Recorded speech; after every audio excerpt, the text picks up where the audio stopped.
नमस्कार दोस्तों, कैसे हैं आप सब। उम्मीद करता हूं आप सब बेहतर होंगे, सकुशल होंगे। दोस्तों, धोखे से फिल्म बनाने वाला एक गिरोह जो मेवात के बहुत से क्षेत्र में काम कर रहा है, जो गिरोह धोखे से फिल्म बनाने के साथ साथ क्विकर, OLX, ऑनलाइन डिलीवरी या फिर फर्जी सोने की ईंट बेचने के नाम पर भी अक्सर उस एरिया में टटलूबाजों के नाम से जाने जाते हैं। अब मामला इनसे जुड़ा हुआ है। अब एक ऐसा गिरोह सामने आया है जिन्होंने इन साइबर अपराधियों को, यानी कि धोखे से फिल्म बनाने वाले ठगों को ठगने का प्रयास किया। मामला अलवर का ही है, नहीं सॉरी, मामला राजस्थान के भरतपुर का है। जो गिरोह है वो अलवर में पढ़ाई करने वाले स्टूडेंट्स था। मामला क्या, उसको थोड़ा समझिएगा। थोड़ा मतलब पेचीदा सा मामला है कि कोई व्यक्ति है, कुछ लोग हैं, 4 से 5 लड़के हैं, अलवर में पढ़ाई करते हैं।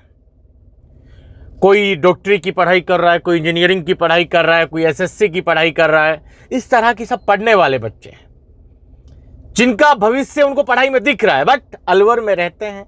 शौक मौज के लिए पैसा चाहिए, तो पैसा कहां से आए।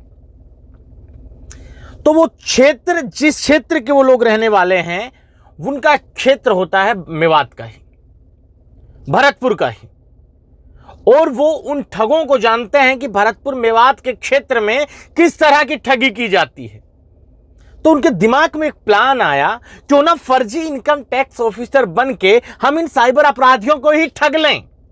इसके लिए बकायदा उन्होंने एक गैंग भी बनाया और अपनी गैंग में एक मुखबिर को भी शामिल किया, जो मुखबिर उस लोकल एरिया में अक्सर रहता था, जिसको साइबर अपराधियों की जानकारी थी, जो उनको बताता था कि ये साइबर अपराध में लिप्त है, ये लिप्त है। फिर अलवर में बैठे वो गिरोह, पढ़ने वाले बच्चों का गिरोह, उन लोगों के पास जाते थे। सुनने में आया कि इन्होंने भी अच्छे खासे पैसे उनसे निकाले हैं, वसूले हैं, ठगे हैं। देखिए, ठगी ठगी होती है। आप चाहे वो खुद करें, आप ठगों को ठगें। मामला बता दूं तो सुकेश कुमार है, और जिसके मामले में जैकनील फर्नांडिस और कई नोरा फतेही, इतने बड़े बड़े लोगों का जिसने ठगा था, बड़े करोड़पति ठग है, वो तिहाड़ में जेल में बंद है। उसको ठग लिया किसने? सत्येंद्र जैन। उसने आरोप लगाया पत्र लिख के कि सत्येंद्र जैन ने मुझसे इतने पैसे लिए। तो न्यूज चली थी ना कि ठगों को, महाठग को ठगने वाला कितना बड़ा महाठग होगा। तो ऐसा ही मामला यहां है। यहां भी ठगों को ठगने की प्लानिंग की गई थी। पूरा मामला क्या, थोड़ा समझिए दोस्तों। शौक पूरा करने के लिए उनको थी रुपयों की जरूरत। पुलिस ने फर्जी इनकम टैक्स अधिकारी बनकर एक युवक का अपहरण करने के प्रयास कर रहे 5 स्टूडेंट्स को गिरफ्तार किया है। गिरफ्तार आरोपी महलपुर बड़ौदा में निवासी गजेंद्र सिंह राजपूत, रोनपुर निवासी कप्तान सिंह और बिलेटा राजगढ़ अलवर निवासी नसीब खान बहज, जो कि डीग में पड़ता है, वहां के निवासी हेमवीर जाट, बेढम डीग निवासी भीम सिंह जाटव भी शामिल है।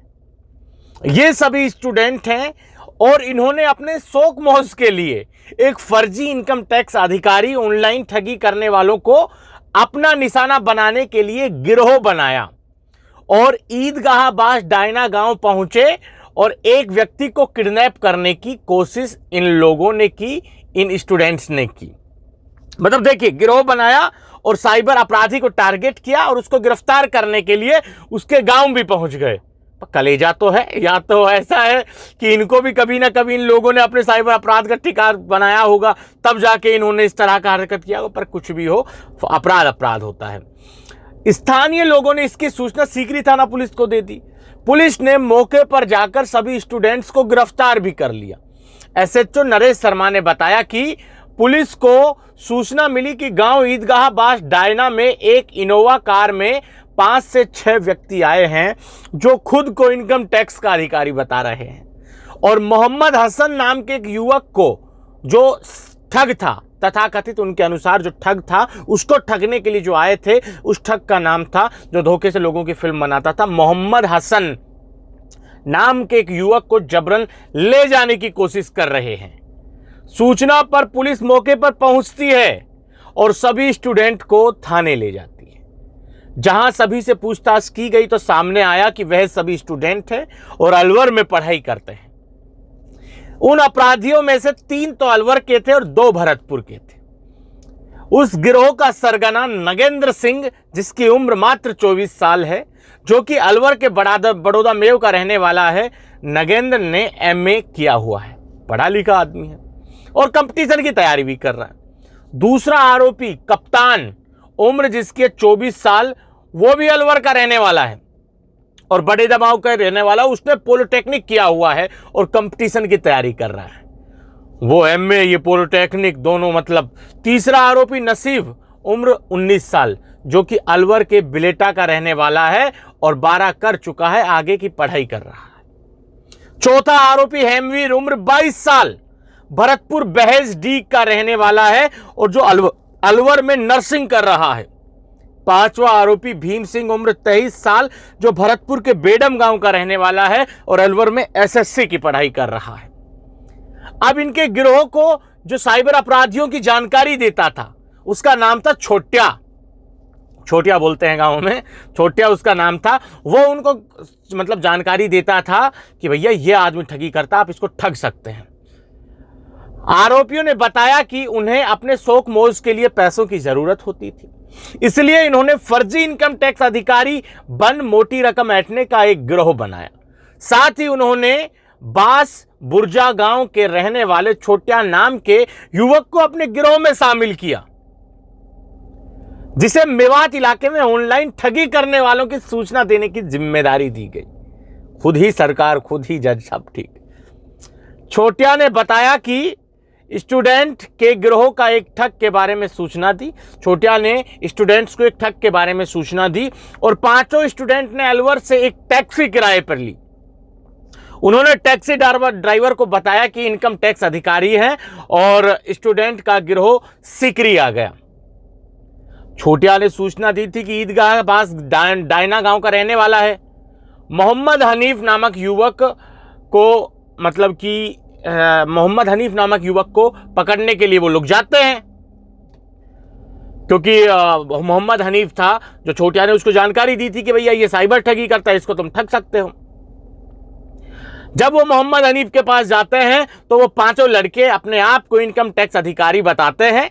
उन्होंने मोहम्मद हनीफ को नकली पिस्टल का भय दिखाया और उसका अपहरण करने की कोशिश की, लेकिन ग्रामीणों ने सभी स्टूडेंट के गिरोह को बातों में लगाकर पुलिस को इत्तला कर दिया, जिसके बाद पुलिस मौके पर पहुंची और सभी अपराधियों को गिरफ्तार कर लिया। यह पूरा मामला था दोस्तों। मतलब समझिए यार, समझने में भी मतलब ठगों को ठगने की प्लानिंग उनकी तरफ से की गई। अब कैसे इन्होंने किया, कितने ठगों को आज तक इन्होंने ठगा, देखिए अब यह है कि मान लीजिए हम ऐसे कंटेंट पे वीडियोज बनाते हैं और हम कोशिश करें, परेशानी आपकी और हम अपने बिहाफ पर किसी भी साइबर अपराधी को डराकर, अपने आप को फर्जी कोई भी आइडेंटिटी बताकर उनसे पैसा ऐंठने की कोशिश करें, तो ये हमारे लिए भी अपराध है, हम भी अपराध की श्रेणी में आएंगे। हाँ, अगर आपके पास किसी साइबर अपराधी की जानकारी है तो आप पुलिस के साथ साझा कीजिए। खुद जेम्स बॉन्ड बनके उससे पैसे ऐंठने का हर प्रयास गलत है। पुलिस किस लिए बनाई गई? पुलिस का काम है भाई, पुलिस को करने दीजिए। साइबर क्राइम क्यों है? जो साइबर क्राइम के अलग अलग साइबर क्राइम पुलिस स्टेशन तो खुले गए हैं, national cyber crime reporting bureau खुला गया है, किस लिए है? अब वो अलग बात है, वो काम करे ना करे। अगर मान लो तुमको पकड़ना ही था तो पुलिस का सहयोग करते। तुम तो ठगी के इरादे से उनको ठग रहे हो, तो इसका मतलब तुम भी ठग हो। तो ये पूरा मामला था। जानकारी आप तक पहुंचानी मुझे जरूरी लगी तो मैंने आप तक पहुंचाई। बाकी आप कमेंट करके अपनी राय जरूर दें, आपको ये जानकारी कैसी लगी। आज के इस वीडियो में इतना ही। जल्द मिलते हैं नया वीडियो लेकर नई जानकारी के साथ। रखिए तब तक अपना ख्याल। जय भीम, जय हिंद की सेना साथियों।